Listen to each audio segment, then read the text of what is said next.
स्नेहा धीर, सांझा पंजाब टीवी, अमृत। पर चर्चा की है, कम अधिक सभी संगठनों ने इन पर विमर्श किया है।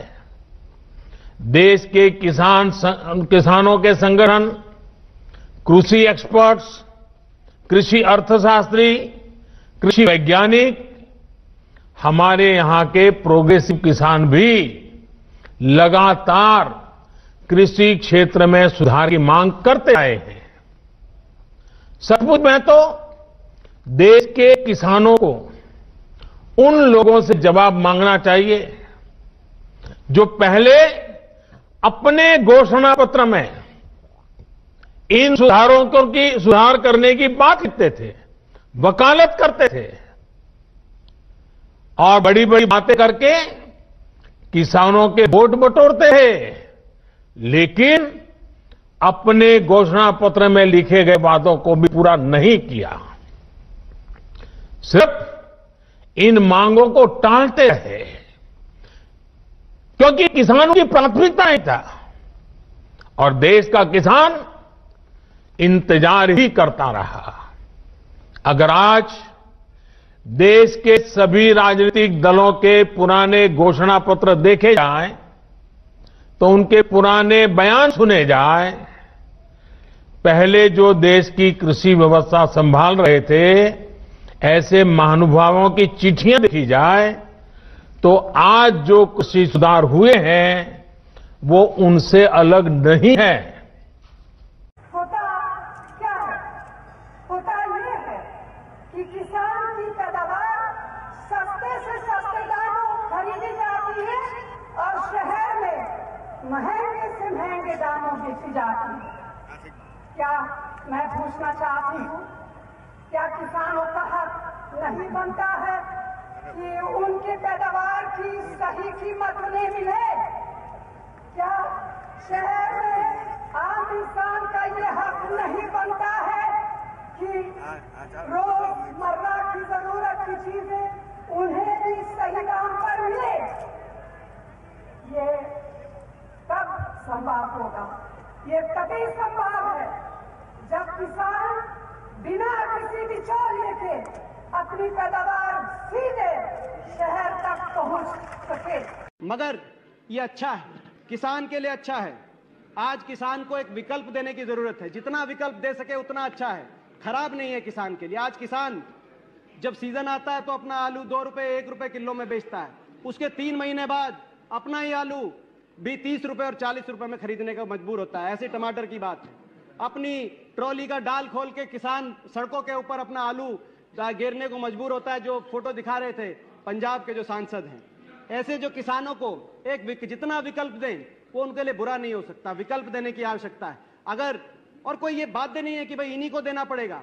अगर मल्टी ब्रांड रिटेल का कोई एफडीआई के अंदर जो स्टोर है वो किसान को ज्यादा भाव देगा, किसान उसको देगा। कि देश का किसान बेवकूफ नहीं है, देश के किसान को मूर्ख ना समझिए। जो किसान को ज्यादा भाव देगा, किसान अपना फसल उसको देगा, किसी और को नहीं देगा। अगर आड़तिया देगा तो आड़तिया को देगा, जो जिनको आपने किसान बोता है और बेचना जाता है तो उसके पास कोई मार्केट नहीं है, उसको मालूम नहीं किस मार्केट में जाना है। अगर मंडी जाता है तो 35 से 40% सामान खराब हो जाता है। और इस बीच में 8 लोग कमीशन एजेंट होते हैं, बीच में 8 कमीशन एजेंट बिचौलिए।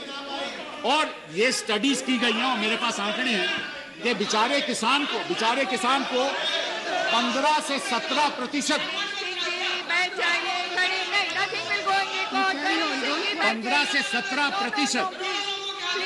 15 से 17% जो माल मार्केट में बिकता है उसका केवल 15 से 17% किसान को जाता है, बाकी बिचौलियों को चले जाता है। तो आप विपक्ष के नेता और विपक्ष दलों को यह तय करना है कि वो किसान के साथ हैं या बिचौलिए के साथ हैं, यह आप तय कर लीजिए। फेडरल स्ट्रक्चर है, लेकिन अगर आप चाहो कि उन प्रदेशों में जहां के मुख्यमंत्री चाहते हैं कि हम लागू करना चाहते हैं, वहां कैसे आप विरोध कर सकते हो? ये एक नया नियम पैदा हुआ है, एक नया डेफिनेशन ऑफ फेडरल स्ट्रक्चर है कि एक प्रदेश दूसरे प्रदेश को कहेगा मैं तो यहाँ लागू नहीं करूंगा, लेकिन तुम्हें भी लागू नहीं करने दूंगा। पिछले चुनाव के पहले किसानों को जितने वादे किए थे उन सारे वादों से भारतीय जनता पार्टी मुकर गई। सबसे बड़ा वादा इनका था कि स्वामीनाथन रिपोर्ट लागू करेंगे। मुझे बेहद खुशी है, आज यहां सारी पार्टियां बैठी हैं, सारी पार्टियां कह रही हैं स्वामीनाथन आयोग लागू होना चाहिए। भाजपा ने पिछले चुनाव के पहले बोला था स्वामीनाथन आयोग लागू करेंगे।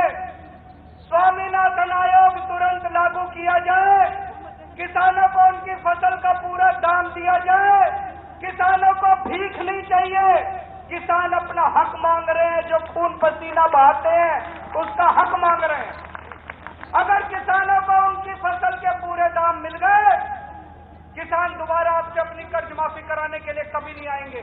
अपना कर्ज वो खुद कर लेंगे, अपने बच्चे की शादी खुद कर लेंगे, अपनी घर में कोई बीमार होगा खुद कर लेंगे।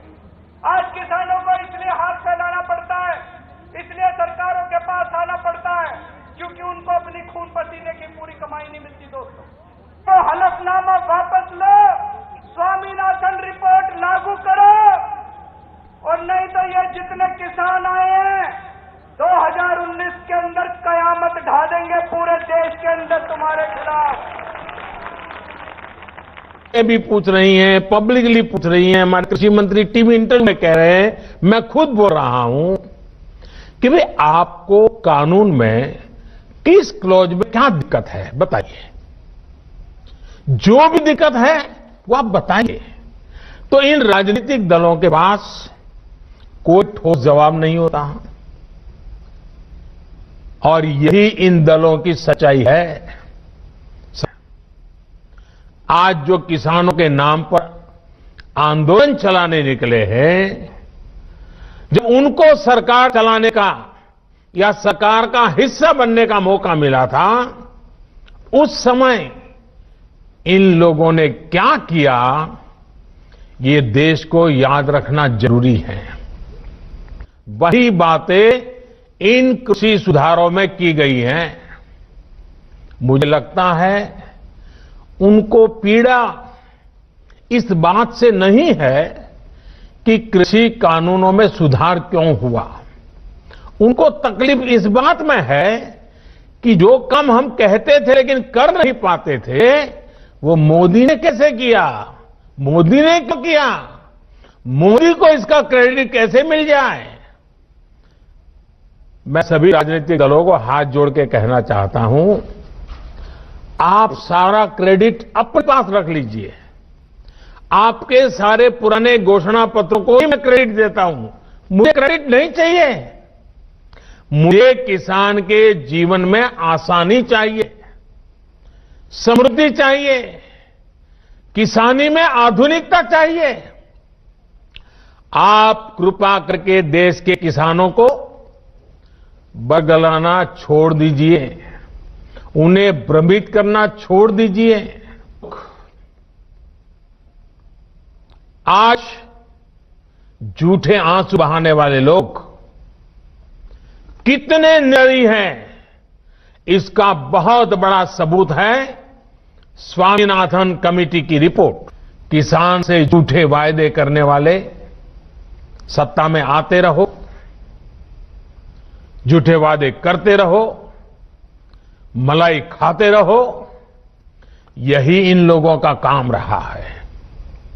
मैं अब आपसे कृषि सुधारों के बाद बोले जा रहे सबसे बड़े झूठ के बारे में बात करूंगा। बार बार झूठ को दोहराया जा रहा है, जोर जोर से बोला जा रहा है, जहां मौका मिले वहां बोला जा रहा है, बिना सिर पर बोला जा रहा है। जैसे मैंने पहले कहा था, स्वामीनाथन कमेटी की रिपोर्ट को लागू करने का काम हमारी ही सरकार ने किया। अगर हमें एमएसपी हटानी होती तो स्वामीनाथन कमेटी की रिपोर्ट लागू ही क्यों करते भाई? आपने भी नहीं की थी, हम भी नहीं करते। हमने ऐसा नहीं कि हमने तो लागू की।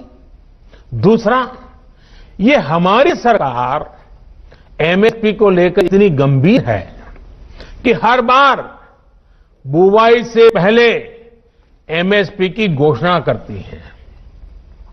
इससे किसान को भी आसानी होती है, उन्हें भी पहले पता चल जाता है कि इस फसल पर इतनी एमएसपी मिलने वाली है।